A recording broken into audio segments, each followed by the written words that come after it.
Here is a little Christmas present in the form of little bedtime stories for you in case you ever need this at all in the future, in the past, in the present, whenever you need it. Okay? Okay. Once upon a time, there lived a carpenter and his wife. More than anything, they yearned for a child of their own. At long last, their wish came true and they were going to have a baby. From their second floor window, the wife could see the garden next door.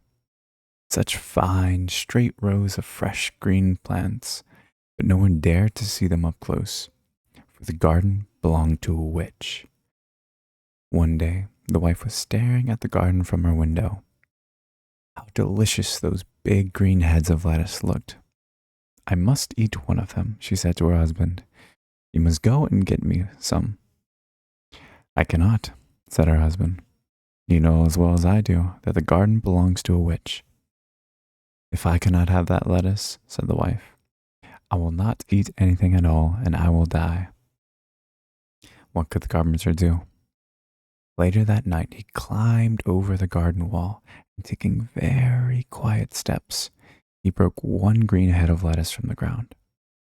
Holding the lettuce close to his chest, he climbed back over the garden wall, and his wife ate all the lettuce right away. But eating the lettuce only made her want more. She said if she could not have more lettuce, there was nothing she would eat. So the next night, the carpenter climbed back over the garden wall, and he broke one more head of lettuce from the ground.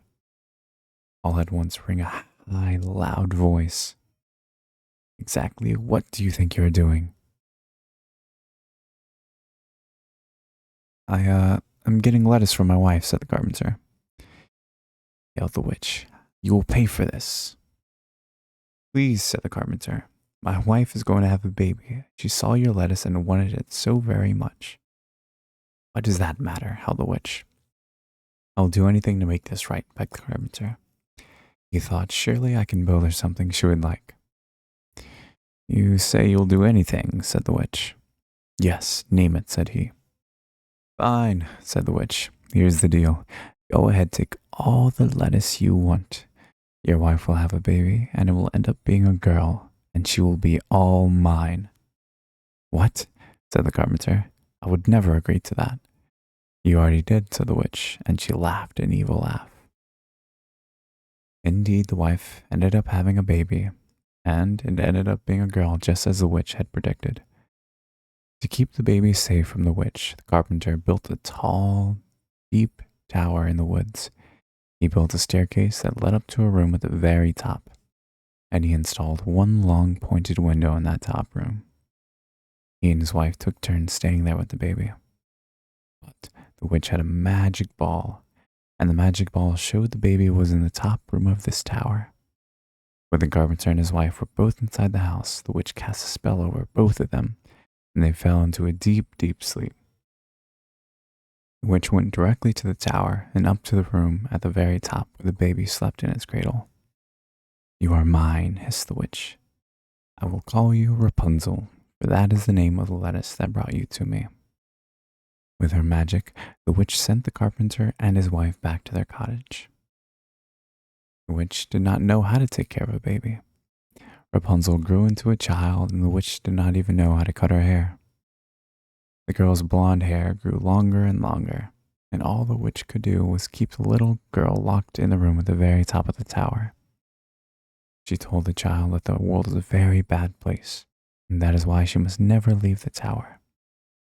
As she grew up, many times Rapunzel said to the witch, There is nothing here for me to do. Why must I stay in this tower all the time? And the witch shouted back, I told you so many times, the world is a very bad place. Now go comb your hair and be quiet. Is it really so bad out there? Rapunzel would say sometimes. I hear people laughing down there below.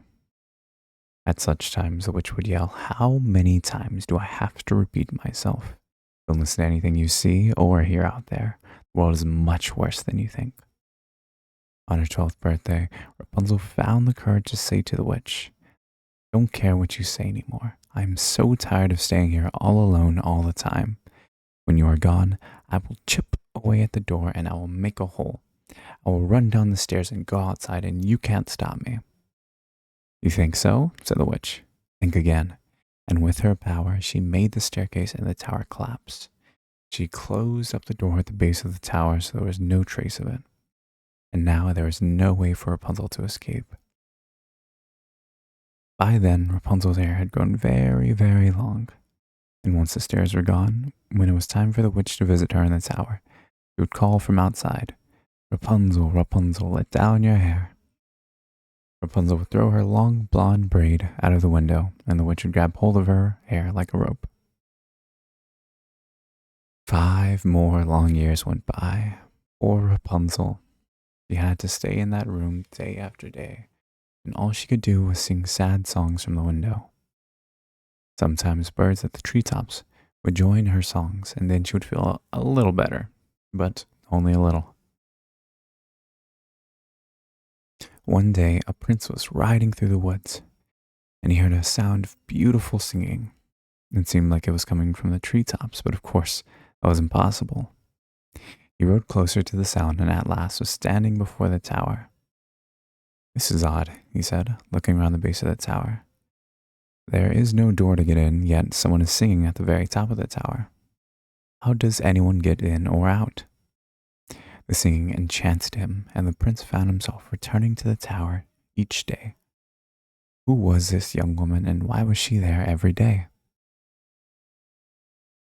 One day, when the prince rode up to the tower, he saw an old woman standing at the base of the tower. He jumped behind a tree to hide, and he heard the witch call out, "Rapunzel, Rapunzel, let down your hair." A long blonde braid was thrown out from the window at the very top, and the old woman grabbed onto the braid and climbed to the window at the very top of the tower. "Aha!" thought the prince. "So that is how it is done." He waited, and after a bit, the braid was thrown out the window again, and the witch climbed back down the tower, and then she left. The prince waited some more, and he stepped up to the tower. In a voice that sounded as much like the witch as he could, he called out, "Rapunzel, Rapunzel, let down your hair." In a moment, the same long blonde braid came out of the window. "It works," thought the prince. He climbed up the tower wall, and you can be sure Rapunzel was very surprised to see the prince climb into her window. She had never seen a person up close before, other than the witch, much less a man. "Who are you?" she said in fear. "Do not worry," said the prince. "I am a friend." "I do not know you," said Rapunzel. "I feel as if I know you," said the prince, "since I have heard you singing every day. You have a beautiful voice, and I love it when the birds sing with you too." "You know about that?" said Rapunzel. "It may be the only thing I like, since I have no choice but to stay here in the same old tower day after day my whole life long." Rapunzel told the prince about the witch.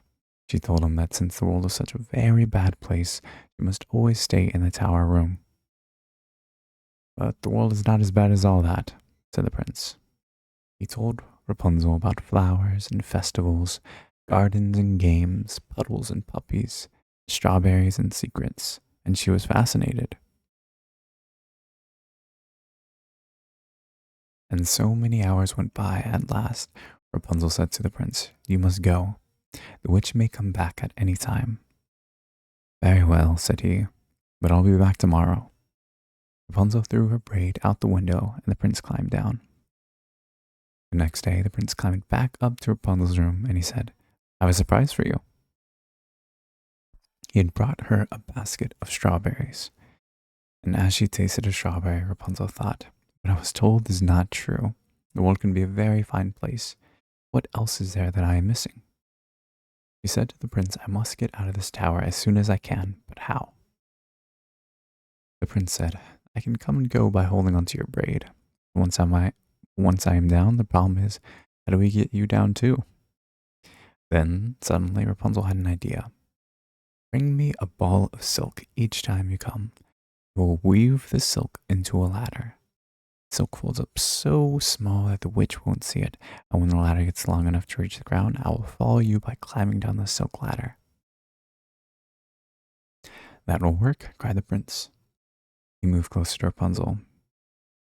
You know, out in the world, when two people like each other very, very much, they can do something very special called getting married, and that means that two people can be together always. Do you think you might want to get married someday? Maybe, said Rapunzel. There's so much I have to learn about the outside world. We can still spend time together even if you are not married. Isn't that right? Of course, said the prince, thinking that he can be patient. Every day after that, the prince brought one ball of silk to Rapunzel, and over time she weaved the silk into a long ladder. On Rapunzel's 18th birthday, the witch spoke to her in a sharp voice.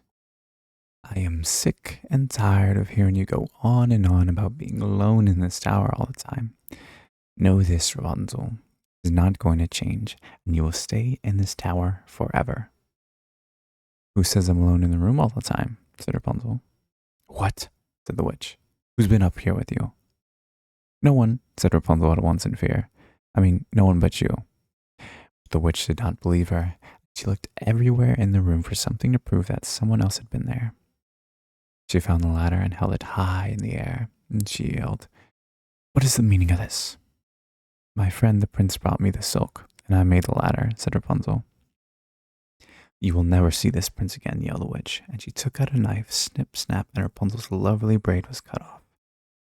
Holding the braid in one hand, the witch laughed an evil laugh. Then, with a stroke of her magic, Rapunzel was cast off to a faraway desert. The witch stayed in the tower room, and she knew the prince would soon return. The witch did not have to wait long, and before long the prince was calling at the bottom of the tower. Rapunzel, Rapunzel, let down your hair. So that is how he did it, said the witch, holding tightly to one end of Rapunzel's braid. He threw the braid out the window. The prince took hold and climbed up, and when he got to the window, he was very surprised to see the witch. Where's Rapunzel? He called out. What have you done with her? You will never see your Rapunzel again, howled the witch.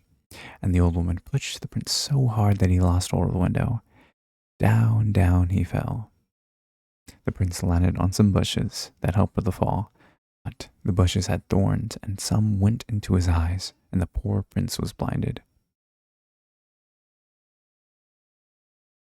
2 years the poor blind prince wandered the world looking for Rapunzel. From morning till night he called for her, but it was no use. At long last he reached a desert, and one day he heard beautiful singing. I would know that voice anywhere, he exclaimed. It was his dear Rapunzel, and he went closer and closer to the voice he knew so well. "My prince," called Rapunzel when she saw him. The two of them hugged tight, and 2 tears of joy dropped from Rapunzel's face into the eyes of the prince. All at once he could see again. And what happened next? Well, you may have a pretty good idea. The prince and Rapunzel went back to the kingdom where the prince lived. During all that time apart, both of them came to realize that it was right between them and decided to be married. A few years later, the prince became the king of the land and Rapunzel became queen, and the two of them lived happily ever after, as may you. The end. Get some good rest and have the sweetest of dreams. Good night,